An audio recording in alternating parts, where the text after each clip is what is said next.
Vallabha Girivadachari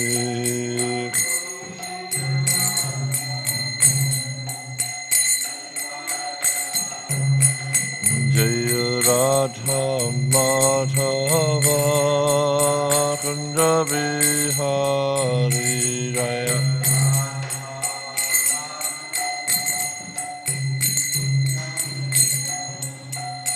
Jaya Radha Madhava Kunda Bihari Jaya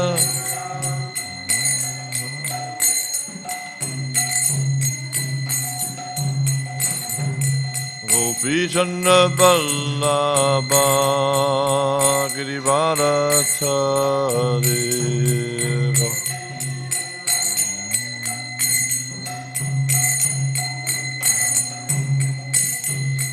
Gopi Chandra Vallabha Girivadachari Gopi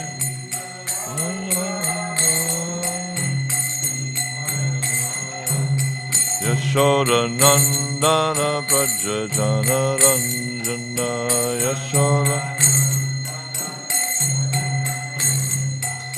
Yashoda Nandana Prajajana Ranjana Yashoda Yamuna Tira Banachari Yamuna Yamuna Tira Banachariya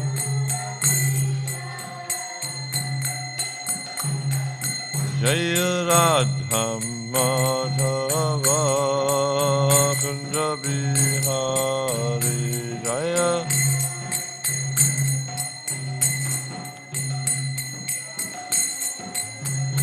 Jaya Radha Madhava Kunda Bihari Jaya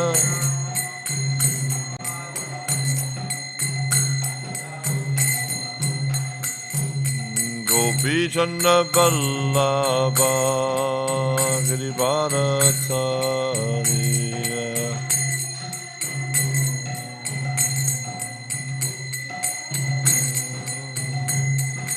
Gopi Chandra Vallabha Girivadachari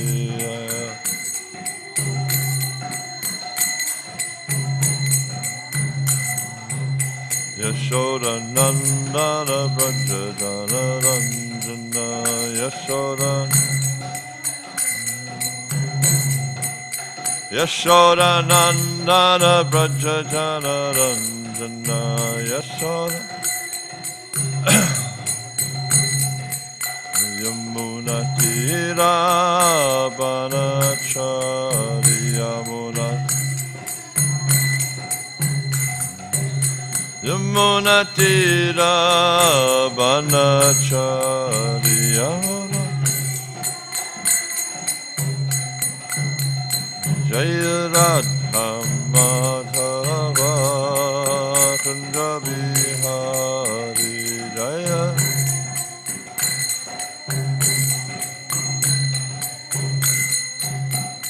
Jaya Radha Madhava Kunda Bihari Jaya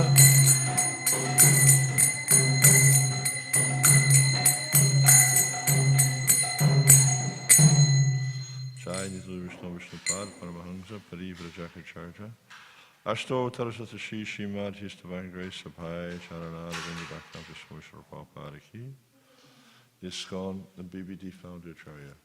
Save the whole world, Srila Prabhupada Ki. Jai Nitya Vishnu Vishnupad Paramahamsa Parivrajaka Ashto Tarasata Śrīmad Bhāgavatam Bhaktivedanta Saraswati Thakur Maharaj Ki. Ananta Koti Vaishnavrinda Ki. Nama Charja Shri Haridas Thakur Ki. Premza Kaho Shri Krishna Chaitanya Prabhu Nityananda. Shri Advaita Gadadhara Sri Sadhguru Bhaktivedanta Ki. Shri Shri Radha Krishna Go Govardhana Shama Kund Radha Kund Giri Govardhana Ki. Braj Bhumi Shri Vrindavan Dhamma Ki. Navadip Mayapur Dhamma Ki. Purushtam Chitra Jagannath Puri Dham ki, Ganga Mai ki, Jamuna Mai ki, Bhakti Devi ki, Tulasi Maharani ki, Samaveta Bhakti Vrinda ki, Jainitai Go Premanandi. All glorious to the Son of the devotees.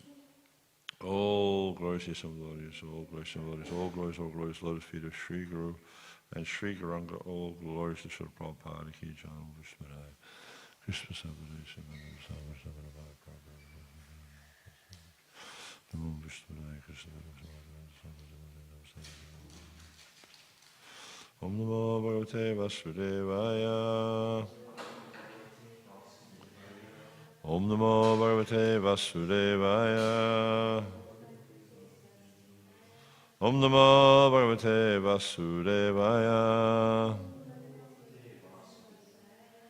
Itam Gajendra Sa Yadapa Sankatam. Itam Gajendra Sa Yadapa Sankatam. Itam Gajendra Sa Yadapa Sankatam. Pranasya Dehi Vivasho Yadrichaya. Pranasya Dehi Vivasho Yadrichaya. Pranasya Dehi Vivasho Yadrichaya. Itam Gajendra Sayadapa Sankatam. Pranasya Dehi Vivasho Yadrichaya.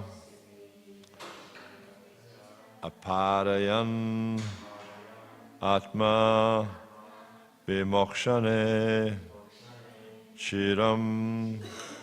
Aparayan Atma Vimokshane Chiram. Aparayan Atma Vimokshane Chiram. Dadya Imam Buddhim Atapya Padyata. Dadya Vimam Buddhim Atapya Padyata. Dadya Vimam Buddhim Atapya Padyata. Aparayanatma Vimokshane Chiram. Dadya Vimam Buddhim Atapya Padyata. Itam Gajendra Sayadapa Sankatam. Pranasya Dehi Vivasho Yadrichaya. Aparayanatma Vimokshane Chiram. Dadya Vimam Buddhim Atapya Padyata. Itam Gajendra Sayadapa Sankatam. Pranasya Dehi Vivasho Yadrichaya. Aparayanatma Vimokshane Chiram. Dadya Vimam Buddhim Atapya Padyata.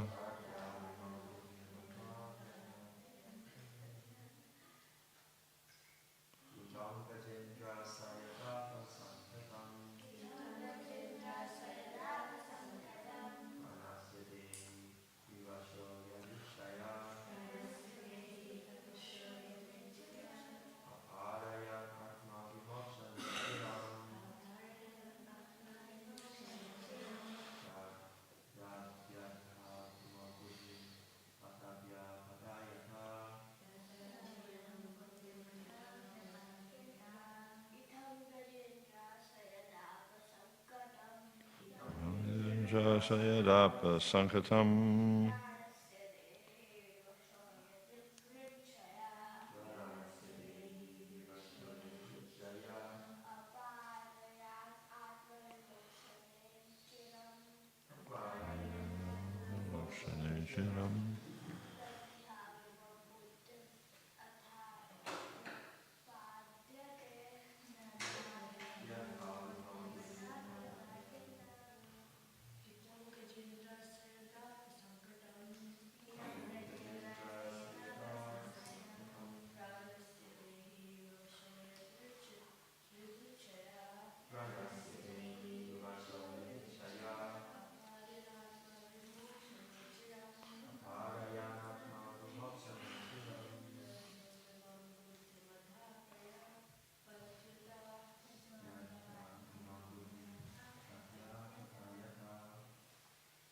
Vaishnavis?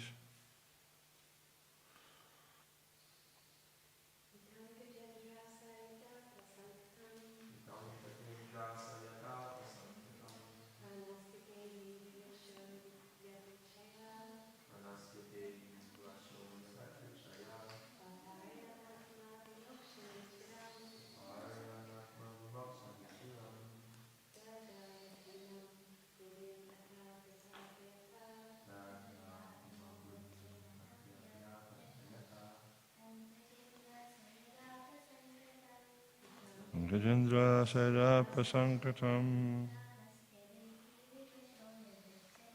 Pranasya Dehi Vivashoya Rishaya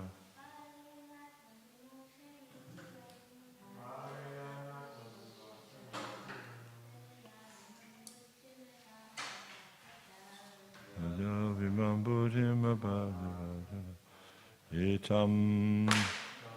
In this way, Gajendra, the king of elephants, Sa, he, Yada, when, Apa, attained, Sankatam, such a dangerous position,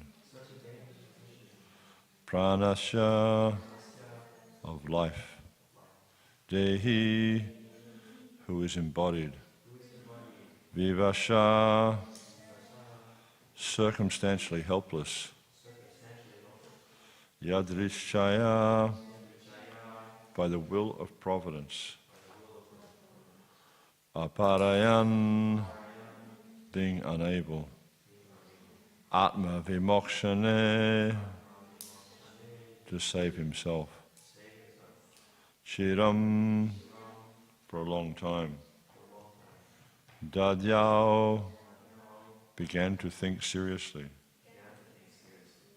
Imam, this, Buddhim, decision, Ata, thereupon, Abhyapadyata, reached.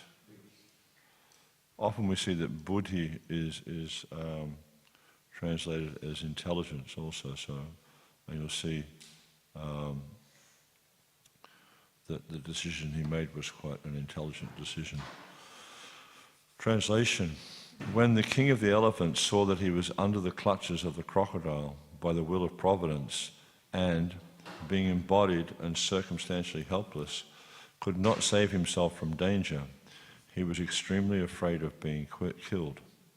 He consequently thought for a long time and finally reached the following decision. Responsively, please. When the king of the elephants saw that he was under the clutches of the crocodile by the will of providence and being embodied and circumstantially helpless, could not save himself from danger. He was extremely afraid of being killed. He consequently thought for a long time and finally reached the following decision. Purport: everyone in the material world is engaged in a struggle for existence. Everyone tries to save himself from danger, but when one is unable to save himself, if he is pious, he then takes shelter of the lotus feet of the Supreme Personality of Godhead. This is confirmed in Bhagavad Gita 7:16. Chaturvidha bhajante mam jana sukritino arjuna ato gigasu artati jnanicha bhaktara shabha. 4 kinds of pious men, namely one who is in danger, one who is in need of money, one who is searching for knowledge, and one who is inquisitive, begin to take shelter of the Supreme Personality of Godhead in order to be saved or to advance. The king of elephants, in his condition of danger, decided to seek shelter of the lotus feet of the Lord. After considerable thought, he intelligently arrived at this correct decision. Such a decision is not reached by a sinful man. Therefore, in Bhagavad Gita, it is said that those who are pious, Sukriti, can decide that it is a dangerous or awkward condition, decide that in a dangerous or awkward condition, one should seek shelter of the lotus feet of Krishna. So, it's a really interesting pastime, and there's a lot of instruction here for us in the material world, and it's the same with the case with all these stories in the Bhagavatam, how they're not just random stories that are arbitrarily selected, but actually they have significant meaning. And we see in this situation, Gajendra, he's been cavorting with his friends, his elephant associates, his wives, etc., in the lake near the Trikuta mountain. This garden was a garden that was constructed by, I think, Varuna. And in his endeavor to enjoy with his associates, with his lady friends, etc., he created a disturbance for this very powerful crocodile. And so this crocodile became angry and attacked him and grabbed him by the leg. And Gajendra was very powerful, and he was fighting with this crocodile for how long? Anyone remember? 1,000 years. Yeah, 1,000 years he was fighting. Very, very long time, at least in our estimation. But this is in the heavenly realm, so it's a little bit different in terms of the time. Demigods live much longer than we live. And because he was fighting in the water, which is the natural element of the crocodile, not his natural element, the land is his natural element. And because he was fighting in the water for such a long time, even though he's fighting very powerfully, he became weakened. And in this weakened condition, he was starting to lose the fight. And he got to the point where he realized he was helpless, that he had no possibility of actually winning the fight. So what did he do?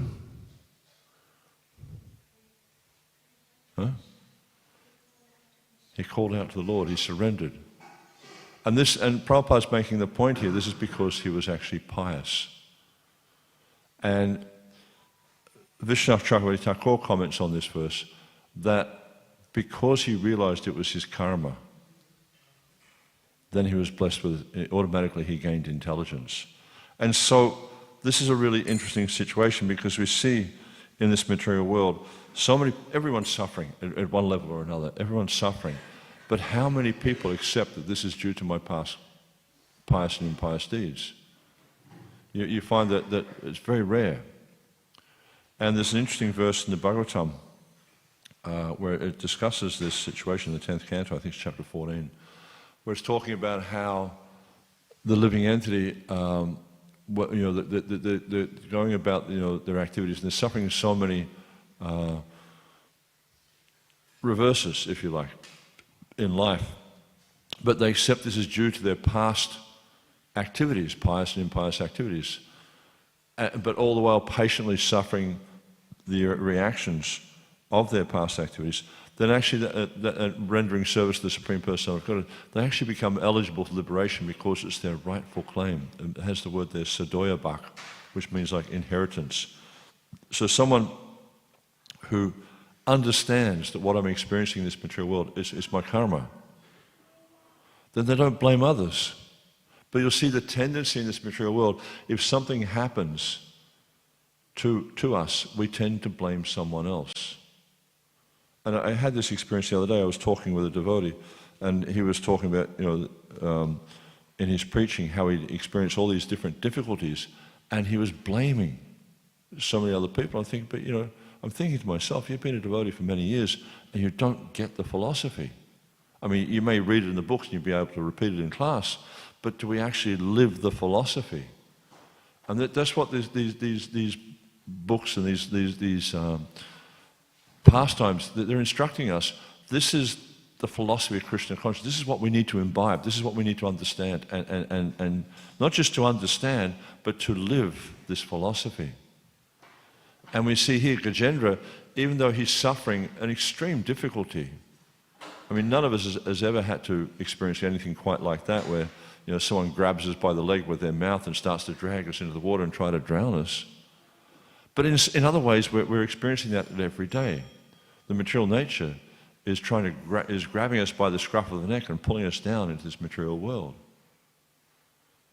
And we see here how Gajendra, he didn't feel the need to say, oh, it's because of them. My wives, they forced me to come here or whatever. He doesn't see that. He doesn't see it like that. He sees, this is due to my karma. This is due to my past activities. And that's a position of piety, because they're understanding how things work in this material world. Krishna explains this in the 8th chapter of the Gita, how the living entity, due to their past, whatever state of consciousness they remember at the moment of death, and according to their karma, then they take a particular birth. And someone who's pious, someone who's a little bit intelligent, pious indicates intelligent. So someone who's a little bit pious, a little bit intelligent, can understand that due to my past deeds, due to my past misdeeds, I'm suffering in this life. There's no inclination to want to blame anyone else. They just understand that because of what I've done in the past, therefore I'm now experiencing difficulty. So this is a very essential point of the Krishna conscious philosophy. And this is also being explained by Krishna to Arjuna.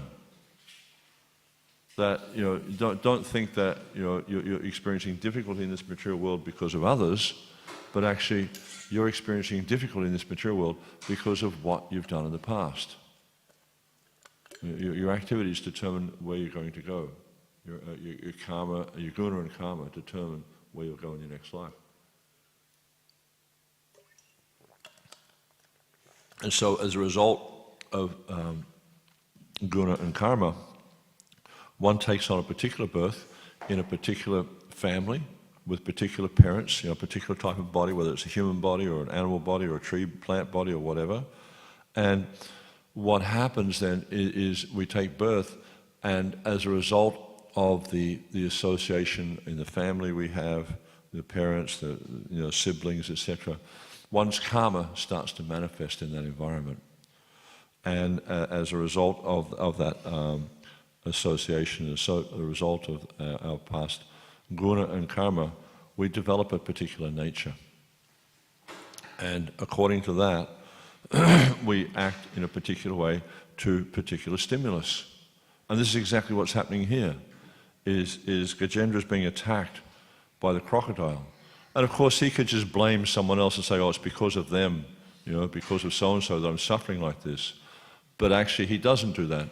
He thinks about it, and this is the point that's being explained here in this verse. He thinks about this he says, for a long time. He really sort of gave it a lot of thought, and then he realized, actually, I'm suffering because of what I've done in the past. This is an intelligent person. An unintelligent person is just going to turn around and blame someone else. Oh, I'm suffering because of that. Oh, because I was born in a bad family. Oh, because of this. Oh, because I was born in Australia. I was born here. I was born there. But this has got very little to do with it. This is actually just the external manifestation of your karma. Because when we look at it from the perspective of it being someone else's fault, this means we feel there's imbalance in this world. Why do bad things happen to good people and stuff like that? Or why has this person got so much wealth and I have nothing? Always trying to look at, why others are more fortunate, why I'm less fortunate. Not understanding the balance that's there in this world. And actually, this is explained in the Ishapanishad, where he explains that everything in this material world is perfect and complete. Why is that? Because it emanates from the perfect and complete person. Krishna himself, he is perfect and complete. And therefore his creation is also perfect and complete. There's no imbalance. Gajendra understood that. He understood that everything was in balance. And there's an interesting, it's like a prayer I can't remember the exact name. It says Desiderata or something like that. And years ago, someone put it to music. It was kind of interesting, and it was a prayer that was found in a cave or something on an ancient scroll, and the basic, one of the points that's made in this prayer is everything in the universe is going on as it should. There's no imbalance. And that's what we have to see, and this is the point that's being brought out in this pastime. And there's several points, but one of the points that's being brought out in this pastime is how Gajendra is seeing that everything in the creation is going on in the way it should. This crocodile has attacked me by the will of providence. What does will of providence mean? It means karma. The crocodile has attacked me because of my karma. I'm in this situation by my karma where I cannot extricate myself from this situation. I cannot, the crocodile's too powerful. And it's the same for us, we cannot on our own extricate ourselves from this situation in this material world. We can't, just say, okay, right, I'm going to conquer Maya. We just can't do that. And it's only when we take shelter of Krishna. And he mentions this in the 7th chapter of the Gita, Devashi Gunamaya, Mama Maya Duratyaya, that this divine energy mind consisting of 3 modes of material nature is very difficult to overcome. Practically speaking, you can't overcome it. Yeah? But one who surrenders unto me can easily cross beyond it. Krishna makes this point. And there's again in the 10th canto, this chapter 14, Lord Brahma is praying to the Lord. And there's many, many wonderful verses in this chapter 14. And in one of the verses, he mentions that, he explains how the material, I said, no, this is a different verse. I can't remember the verse right now. But basically, he's explaining that the material world is very, very difficult to overcome. It's like a vast ocean. He uses this phrase, how it's a vast ocean. But if one surrenders to Krishna, then that ocean shrinks to like the water in a hoofprint of a calf. So the point is like to try to conquer the material nature, to try to control the material nature is, practically speaking, not possible. I try to avoid using the word impossible because Prabhupada says a word in a fool's dictionary. I don't want to be seen as a fool. But so the point is that to overcome the material nature is extremely difficult on our own. But if we surrender to Krishna, and this is one of the points that's being demonstrated in this pastime, if we surrender to Krishna, it becomes very easy. And you'll see what happens here is Gajendra, he surrenders to Krishna, he snatches up a lotus flower, he remembers a prayer from his previous life, and he offers this lotus flower with a prayer to Krishna. And then Krishna comes in the form of Vishnu and cuts off the elephant's head, the crocodile's head, who was actually King Nrsimha, who had been cursed in a previous life. So it's the same for us. It's the same for anyone who takes shelter of Krishna. And as Prabhupada's quoting this verse here from the 7th chapter of the Gita, this Chaturvidya Bhajante Mam, he's saying that 4 kinds of pious, Sukriton, 4 kinds of pious people surrender to me. One who's in distress, one who's seeking wealth, one who's seeking knowledge, and one who's searching after the absolute. And when we take shelter of Krishna and we actually surrender to Krishna, then Krishna, he comes and he saves us. And so again, we see also how Gajendra, he's like the typical jiva in this material world. He's trying to enjoy, he's trying to swim in the ocean or the lake of the material nature and enjoy, and he's squirting water over his family members and his wives and his girlfriends and all this sort of stuff, and he's, oh, look at me, I'm having such a wonderful time. And this is the living entity in this material world. That's what they're having, oh, look at me, I'm having such a great time here. Like pigs in swill. That's what they're like, because you can't actually enjoy this material world, because it's not ours to enjoy. Krishna is the controller, Krishna is the enjoyer, Krishna is the proprietor. But still we're trying to enjoy that which is not us, that which is not ours, with something which is not us. We're in such a confused condition. We're thinking we're the material body, and we're thinking we're the proprietor. We think we're the enjoyer. But Krishna says in the Gita, in a really interesting verse at the end of the 5th chapter, this Bhaktarang Yagatabasam Savarloka Maheswaram Suriram Sarvabhutanam Gyatva Mam Shantim Rishiti, that he says that I am the enjoyer, I am the proprietor, and I am the only friend. But we see in the material nature, we're trying to become the proprietor of everything. Everything we touch, we try to take control of it. And especially you'll see with young children, what do? Even if it's not something that's theirs, they'll pick it up and say, mine. Straight away we have this tendency to try to own, to control everything. But actually someone who's intelligent understands that everything belongs to God. That everything belongs to the Supreme Personality of Godhead. But one who's intelligent understands that Krishna allows us to use these things, but still we should remember that he's the proprietor. And this is the point from this verse of Bhagavad Gita. Prabhupada called this verse the peace formula. Because if everyone remembers, just look at what's going on in Israel or in Ukraine and places like that.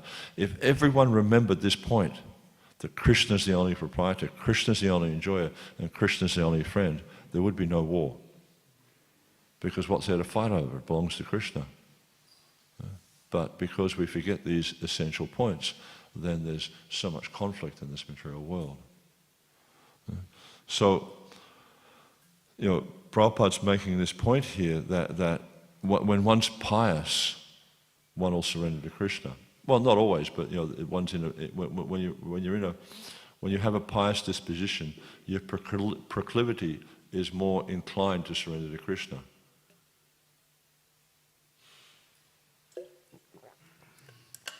And because of Gajendra's piety, because of a past life, even though he'd taken birth as an elephant, because of his piety, he was able to, in a difficult situation, to remember Krishna. But also we can understand this is the mercy of the Lord on him. Because it's only by, Krishna says in the 15th chapter of the Gita, Savasya chaham hridisana Vishnu, mata smriti jnanam aponam cha. That by my arrangement, I enable living entities to remember me, forget me. From me come knowledge, remembrance, and forgetfulness, he says.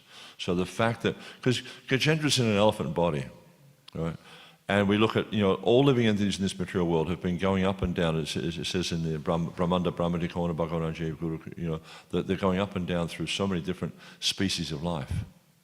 But only by the mercy of Krishna does one get contact with a devotee who can then give him mercy so they can understand Krishna. So it's only by the mercy of Krishna that we can remember these things, because we're covered in ignorance. When a living entity is so deep in ignorance that they've got an animal body, what can they remember? Eating, sleeping, mating, defending, that's all it is. But by Krishna's mercy, he was able to remember past life. And we see the same in the story of Jad Bharat when he became a deer. By Krishna's mercy, he was able to remember his past life. So these extraordinary pastimes are there to educate us or to help us to understand the actual situation of living in this material world, and how, just like if you look at the story of Jad Bharat, he became attached to when he was in the form of Bharat Maharaj, due to inattention, he became attached to a deer. And we see here Gajendra, due to an offense, he took the body of an elephant. And as an elephant, he's trying to enjoy the material world. But the actual situation of living entity is you cannot enjoy the material. We think we can. This is part of the illusion. The Maya covers us into thinking we're having a great time here. But the actual reality is we're suffering like anything. But we're so covered over by ignorance, we don't see how we're suffering in this material world. That's the nature of ignorance.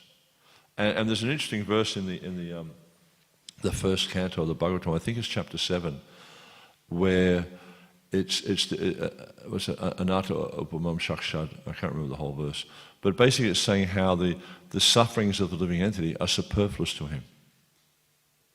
So even though we're experiencing so much suffering, it's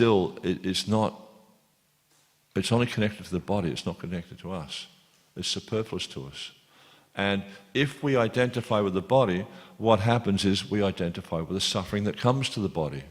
But if we realize, if we realize we're not the body, then we understand that this suffering is superfluous. And then that goes back to the verse I was mentioning from the 10th canto, this Sadoyabak, this Tate Nukampam Susmix, how the living entity, if they just patiently suffer the reactions of their past misdeeds all the while, with great determination and faith, worshipping Krishna, then they become eligible to depart from this material world and go back to Godhead. By this determination to serve Krishna, and also by the determination not to identify with the body, not to identify with the sufferings of the body, but to understand, I'm Krishna's eternal servant. And this is what's being demonstrated here in this pastime, and many, many pastimes in the Bhagavatam, showing us that, don't try to enjoy this material world. This is not what we're here for. An intelligent person understands, this is not what I'm here for. I'm here to understand who I am. I'm here to reawaken my lost relationship with Krishna. I'm here to give my life and my existence to the service of Krishna. And if we develop that intelligence and we apply ourselves in this process, then this realization will develop, and we'll start to understand more and more who we actually are. And along with that we're developing this awareness of who we really are, then this connection with the material nature becomes weakened. And in the connection in a weakened state, we can break that connection. But it's only through the mercy of Krishna, through the mercy of advanced devotees, particularly spiritual master, etc., that one can actually gain this realization and gain this separation from material nature. And so, the point here is like with the Gajendra is don't waste your time trying to enjoy in this material world, because you will be attacked by the crocodile of material nature. You will be dragged down. There's the two potencies that Maya has. She throws the living entity down into the material nature, and she covers them over. And this is what happened. Is Gajendra? He was thrown into an elephant body, and he's completely bewildered, completely covered over. I mean, what a state of ignorance to be in that huge, big, like a tiny little jiva, in that huge, big body with that big, thick skin and all that sort of stuff. Just completely bewildered, thinking that I'm the king of the elephants, and look at me, I'm so powerful, I've got so many, beautiful, wives and girlfriends and things like that. And it took a very traumatic situation for him to understand his situation. And it's very similar to there's an interesting story in the 3rd canto Prabhupada tells about when Indra became a pig. So this the same kind of situation is due to his offenses to his spiritual master. He was cast down into the material world in a pig's body. He became completely bewildered. He thought he had a very wonderful situation. And it's only when by the mercy of Lord Brahma, by the mercy of a great devotee, that he was able to extricate him from himself from that situation. So we're in the same situation. We've been cast down into this material world. We're bewildered by the influence of the material nature, and by the mercy of His Divine Grace, A.C. Bhaktivedanta Swami Prabhupada, we've come to this position of being able to realize that actually I'm not this material body. Well, at least I can't say realize, but we're in this situation where we have the knowledge that we're not this body, and by practicing the process of devotional service, we can escape from this very, very difficult situation. Duratyaya, as it says in the Gita, Duratyaya, very, very difficult situation. You cannot extricate yourself from this situation on your own. You need help. And therefore, we take shelter of the spiritual master. Therefore, we take shelter of the Vaishnavas, and we take shelter of the scriptures. So yeah, it's quite an amazing pastime. Any questions, comments at all?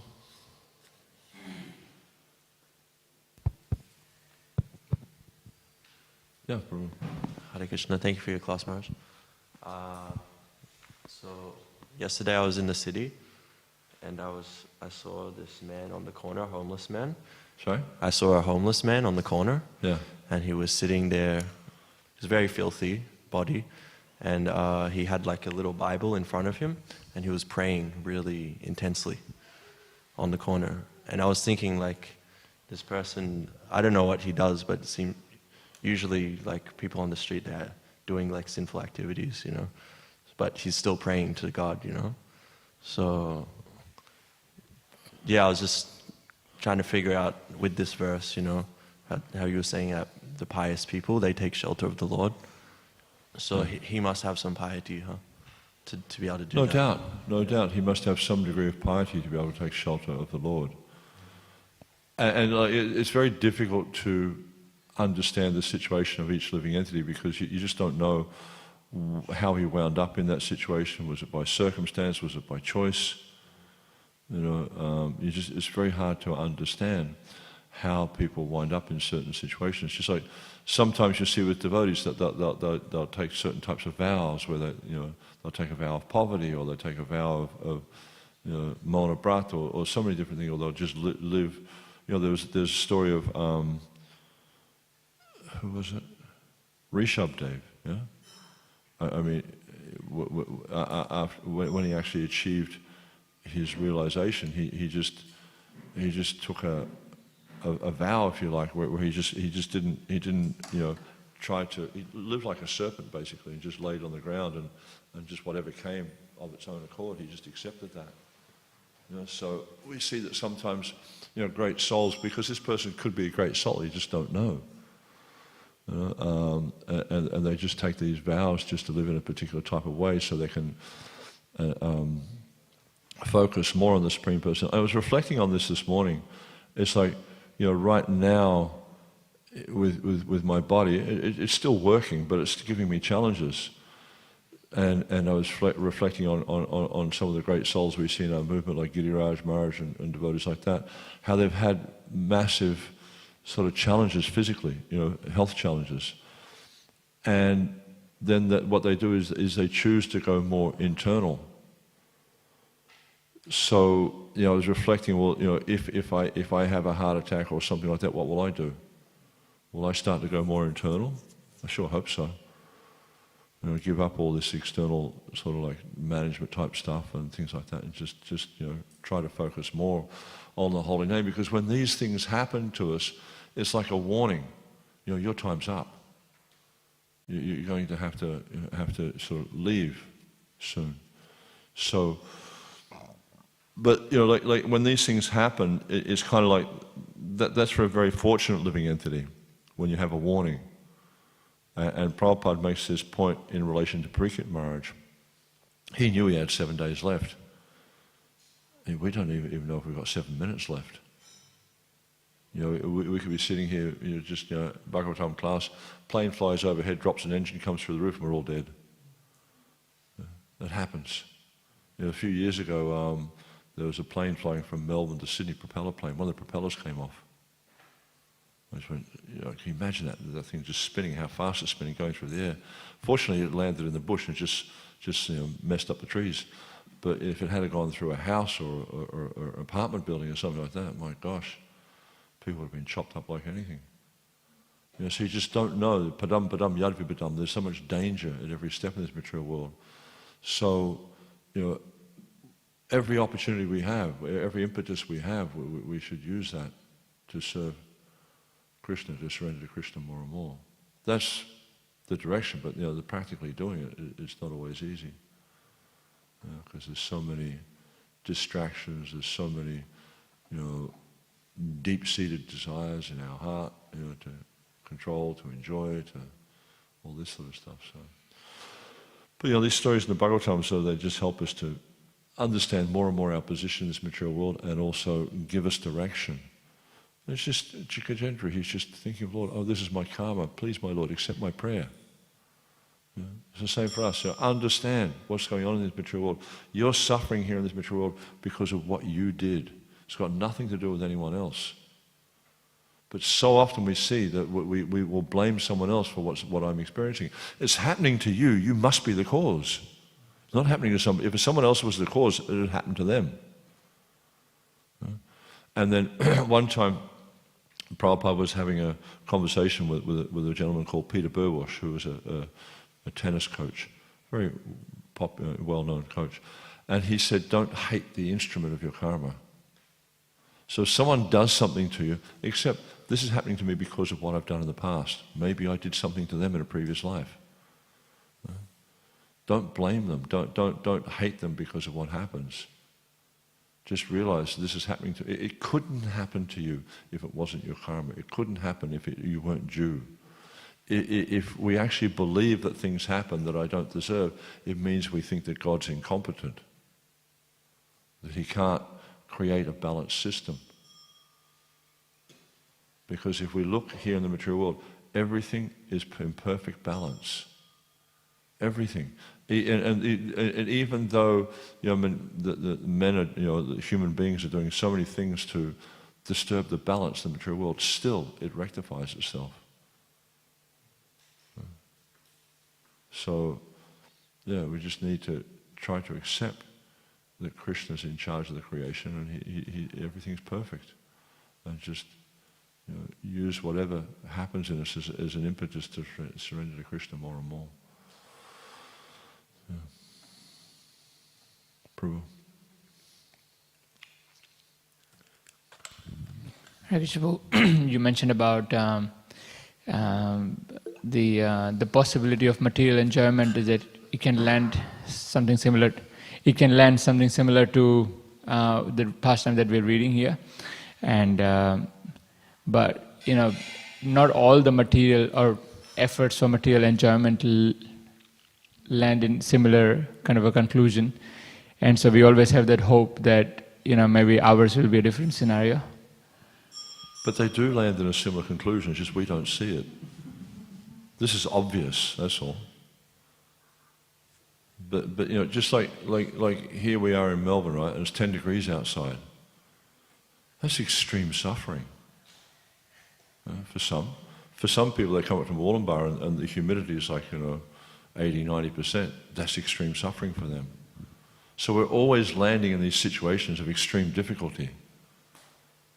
But we just don't see it because Maya Prahita Jnana, our senses are just covered over into thinking, wow, this is such a nice position. I mean, you look at the story that I mentioned before, that story of Indra when he became a pig.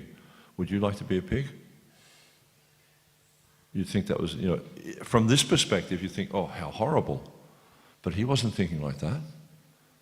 He was thinking, oh, this is so wonderful. Look at I've got so much wonderful opportunity. Look at my beautiful wife, my beautiful children. Because there's that verse, actually I think it's the verse that this story is told. I don't remember the verse, but it describes how the living entity finds a particular type of satisfaction in no matter what species of life he appears in, and he's never averse to being in such a situation.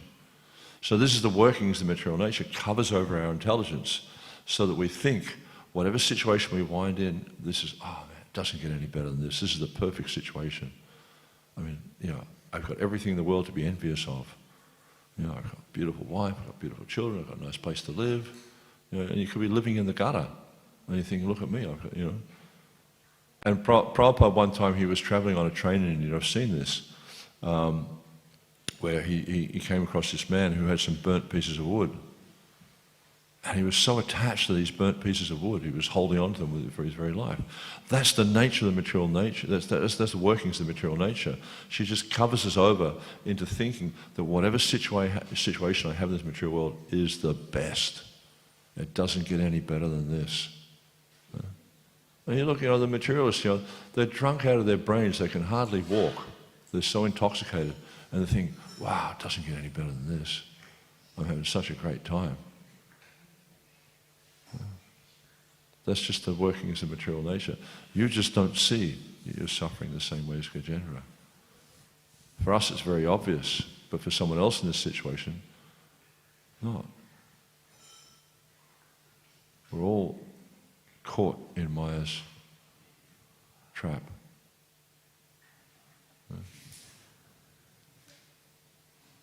Next time you take birth, think about it. It's a very difficult situation. But what happens to them is, oh, so beautiful, what a wonderful thing, the childbirth and all this. Oh my God, what a horrible thing, to have to take birth and to enter into a womb and have to be squeezed out and take birth and go through all that difficulty. But the working of Maya, she puts this covering over it, so we think, oh, it's such a beautiful thing. That's the workings of Maya. She's expert at deluding the living entity into thinking they're enjoying when in fact they're suffering. And this is why, we see Gajendra, because he's pious, he sees that. If he wasn't pious, he would just continue fighting. And think, yes, I'm going to win, I'm going to win. And then when they win, they think, oh, great, I won. See how good I am. See how powerful I am. That's the deluding of Maya. But because he was pious, because he took shelter of Krishna, he could see the suffering situation. And that's the same for us. If we take shelter of Krishna, we'll see how we're suffering in this material world. If we don't take shelter of Krishna, we'll just think, oh, that's just part of the fight. That's part of the enjoyment.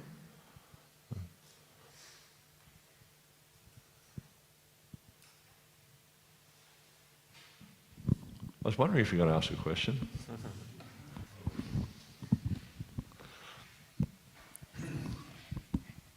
Hare Krishna, Prabhu. Thank you for the nice class.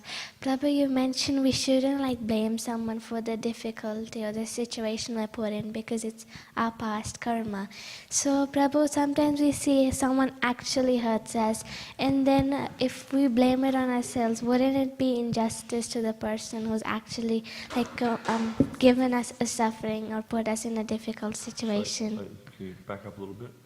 Sometimes we see someone actually hurts us and puts us in a difficult situation. So by blaming ourselves, wouldn't it be injustice to the person who is... And you get a reaction. Everything you do in this world, except surrender to Krishna, you get a reaction. I was listening to a class the other day, Prabhupada Maharaj, a few months back now. Prabhupada Maharaj was explaining that even if when you're explaining scripture, when you're giving class in scripture, if you say something that's incorrect, you get a reaction. So anything that's taking you away from Krishna or taking others away from Krishna, you get a reaction for it. So if you're blaming someone else for what happens to you, you get a reaction for that. So a devotee understands that whatever's happening to me is due to my past karma. My business is to serve Krishna. Anything else is just a distraction. And you'll see in the lives of the great souls, the great devotees, this is how they function. They don't blame anyone for anything. They just, even we saw, was it Vasudev Dutt, I think? He had sores on his body, and there was worms in the sores, and they'd fall off, and he'd pick them up and put them back on, because he's thinking, this is their, my body is their food. What right do I have to deprive them of their food? He's so detached. I mean, I couldn't imagine that. I just couldn't imagine doing so. Let alone having sores on my body. The first thing I do is go to a doctor and get some stuff put on it. But he's just seeing that everything is going on due to the arrangement of the Lord or due to the arrangement of the external nature, and not trying to change the outcome of anything. See, that's the tendency of the conditioned soul, is to try to manipulate the material nature. Why? For what purpose? So I can enjoy, so I don't have to suffer more. Always trying to manipulate the material nature to improve or to increase their enjoyment. So when you blame someone else for what's happening to you, that's like a kind of an intellectual gratification, because see, I'm not wrong, they're wrong, I'm okay. And that's the tendency of the living entity, is to think that there's nothing wrong with me, it's everyone else. And that's kind of like an intellectual gratification, thinking that I'm perfect and everyone else is at fault. So yeah, don't blame others. It's happening to you because it's your karma. Thank you, Prabhu. Thank you. Anything else? Okay. Thank you very much. Sri Prabhupada ki, Samaveta Bhaktivinoda ki, Jai Nitai Gaur Premanandi.